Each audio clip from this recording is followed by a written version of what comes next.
Hello, my name is Larry Tatum, and welcome to my video on yellow belt self-defense techniques. All right, there's 10 techniques that we need to learn. I want you to practice them. I want you to study them hard. Go get your gi. I'll meet you back here and we'll start working out.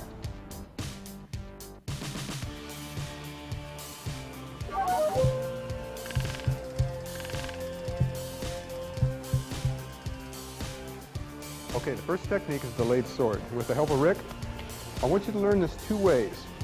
I'm going to teach it to you from a grab first. As Rick grabs me, I'm going to pin his hand, I'm going to drop back to control his width by pulling the arm as I drop back, and his height by putting weight on that front leg. His depth is checked, he can't run away and he can't run into me. Now I want you to do a right inward hammering inward block to get rid of the arm. You can do it to the biceps or you can do it to the inside of the wrist. At that point, I want to snap kick to the groin, and then I want you to plant with your weight and marriage of gravity with the chop. Keep the left hand up as a check as you do that. All right, let's try it again. I'm grabbed, I step back and pin. All right, I want to get away from the left arm. If he raises it up, I pull, and just as suddenly as I move back, I get rid of that arm. And now I keep the hand low, keep it in line with the neck. As I kick him, it's going to bring him right in position for that chop. The other way that you can learn this is for a right punch. You can drop back, hammer down on it. If he starts to move in, shoot your kick and the hand sword. And two options. When you're learning this technique, I want you to hammer, whether you're doing it from a grab or a punch. But as you bring him in and you start to kick, I want this hand to chamber up so you get used to using that hand sword to its maximum potential. As you get a little better, leave the hand here, it'll stay right in line with your chest. And as you hit him, you just torque it from here. It's a little more sophisticated, but they both work. Thank you, Rick.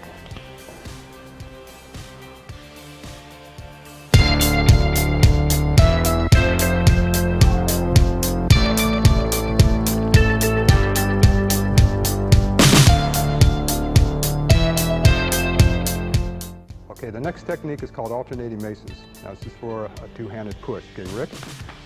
Now all we're going to do is step back with our left leg into a right neutral bow as he makes a push. And we're going to do a right inward block. And we're going to counter both arms that way. I want you to chamber your left hand to your left hip as you do this. Okay, we block. Right from there, go to a forward bow. And as you use your forward bow, drop into and use marriage of gravity and go underneath the arms to the solar plexus or ribs at this point here. As his arms drop down a little bit, it's going to allow you to come back up with a back knuckle to the side of the head. So we're down here, forward bow, thrust punch, and then to a back knuckle. This hand comes back and checks. All right, let's try it again. As you step back, make sure that you move your head back with the body so the body acts as one unit. He pushes, block it, punch it, and bah! Good. Thank you, Rick.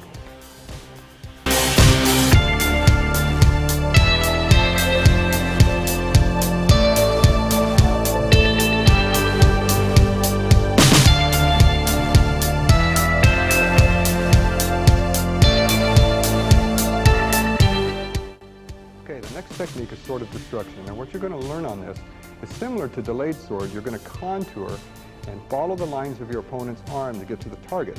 Rick?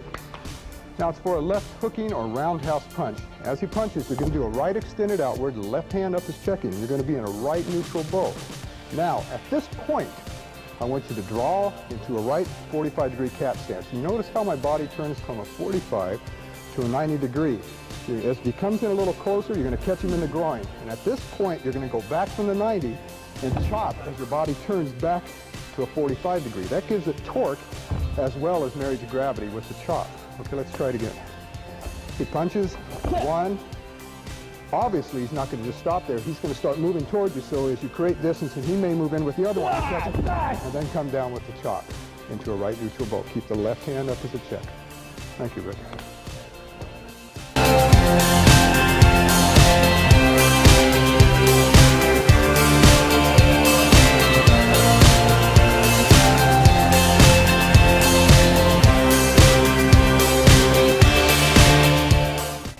Okay, the next technique is called deflecting hammer. Now we're going to borrow our opponent's energy or borrow his force as he starts to do a side kick. Rick, you need your help over here?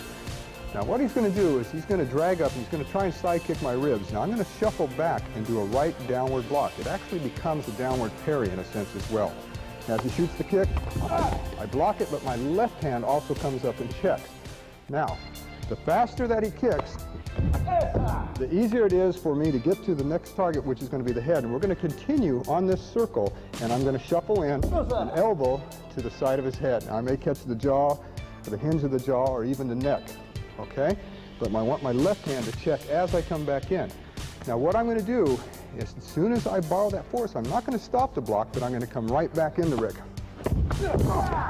All one circle, all one motion. One more time, Rick. Shoot, bam! That's the way you apply this technique.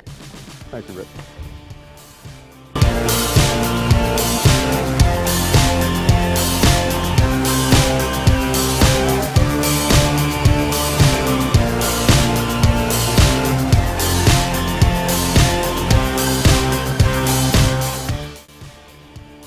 All right, the next technique is capture twigs. It's a rear bear hug with the help of Rick. All right, as we're grabbed, make sure that you drop your weight so you control his height. If he has to hold you up, you're controlling his height. He can't lift you up at that moment. Don't just stand there with your legs straight. Make sure you drop your weight. Check his hands and hammer the groin. As his arms start to release, you clear them yourself. Go to a right 45-degree cat stance, cover your groin, and contour his body right up to the throat with a right obscure elbow. Okay, let's try this again. But make sure, I don't care what you do, but drop your weight. You've got to control that guy's height back there. Okay, Rick? We come in, hit, and cat stance and elbow works together. Thank you, Rick.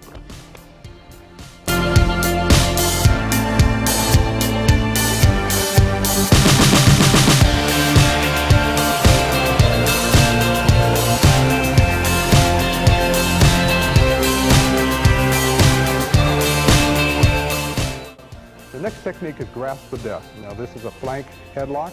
I want you to practice this, but I want you to remember one thing. Keep your breathing constant. If you can't keep breathing, you can't finish the technique. Okay, Rick? Gets me in a headlock. I'm going to face him this way. Now, I want you to step forward into a right closed kneel, and I want you to check his knee. It's also going to put pressure and help control that left side of his body. You notice the moment I put pressure here, he wants to let go. I want you to grab the groin, squeeze, then take the arm off your head, step straight ahead, and break his elbow and into a left neutral bow. And you're going to bring him around using that arm as a fulcrum. And then pivot to a left forward bow, and I want a right vertical punch to his right mastoid. Boom, right down from here. Let's try it again, Ray.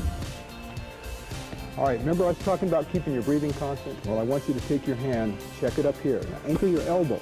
See, the angle here is greater than this angle up here. Start to choke me, Rick. He can't choke you. Tuck your chin in, keep your breathing constant, then begin to make the moves that you've already learned. And grab, take the arm off, bring him around, and then make your punch. Thank you, Rick. Good.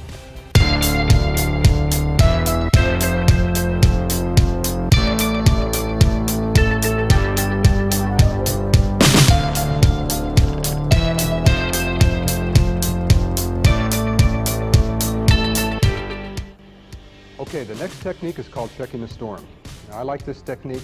Now, you don't have to actually block on this, but you put the block up as security. Rick? Now, he's coming in with a right step through overhead club. I want you to step off to 3 o'clock, take evasive action, at least get out of line of attack.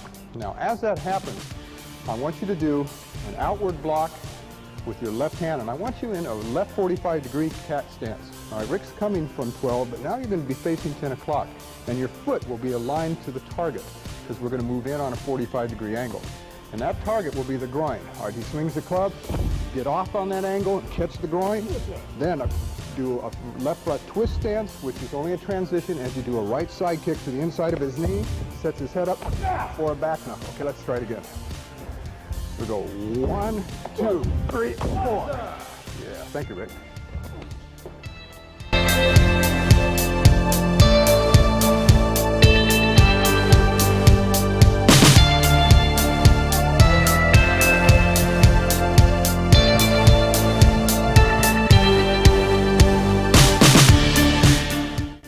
Okay, the next technique is called mace of aggression. We're going to be the aggressing mace on this. And mace usually refers to a clenched fist. All right, this is a two-hand lapel grab or even a choke. Okay, Rick? Good. Let's grab my lapel. So what I'm going to do is I'm going to step in and scrape down and stomp his knee and hammer with that mace right down the side of the head, okay? I may take the hinge of the jaw, the temple, or the bridge of the nose. Now, if he's still holding on, that's fine because we're going to keep him in check. Then right from here, I'm going to slip the elbow and roll it and then come back with it. That's the way that technique works. This hits, then the elbow rolls in and then comes back. It's called the mace of aggression. And watch again that as I make my move, both foot and fist move together on this. And then we move in and back. Thank you, Rick.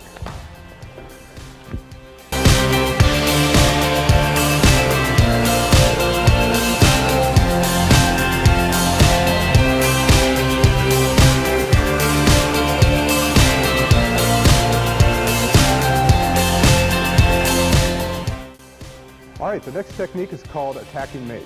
I like this technique. Now, when you do this technique, you're going to really understand the reaction of your opponent, all right? It's for a counter for that right punch, a straight right punch, and we're going to go to the outside of it with the help of Rick.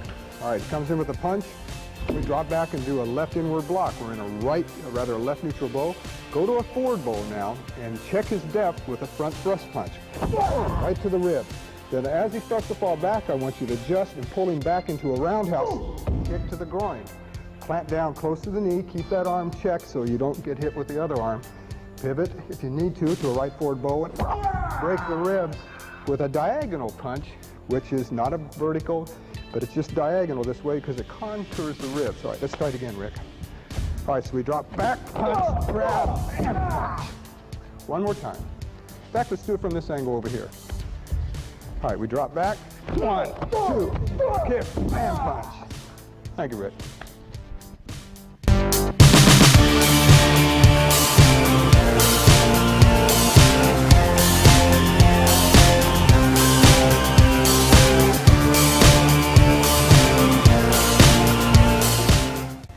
All right, the next technique is called sword and hammer. Rick? All right, we're being grabbed on our right shoulder. It's a flank grab. What I'm going to do now is I'm going to step over to my horse, and as I do, I'm going to drop my weight using marriage of gravity. If you move into a hand, make sure you check it, because if I don't and he pushes it in my face, that cancels my height, width, and depth, and I can't use my technique. All right, so make sure you check, catch the throat, and then hammer down to the groin. It's that easy. Throat and groin, keep the hand checked. Thank you, Rick. Okay, this concludes the yellow belt self-defense techniques. It wasn't that hard to learn, and you're finding now it is easy to learn. So I want you to practice them, but I want you to get ready for the orange belt self-defense techniques in my next video.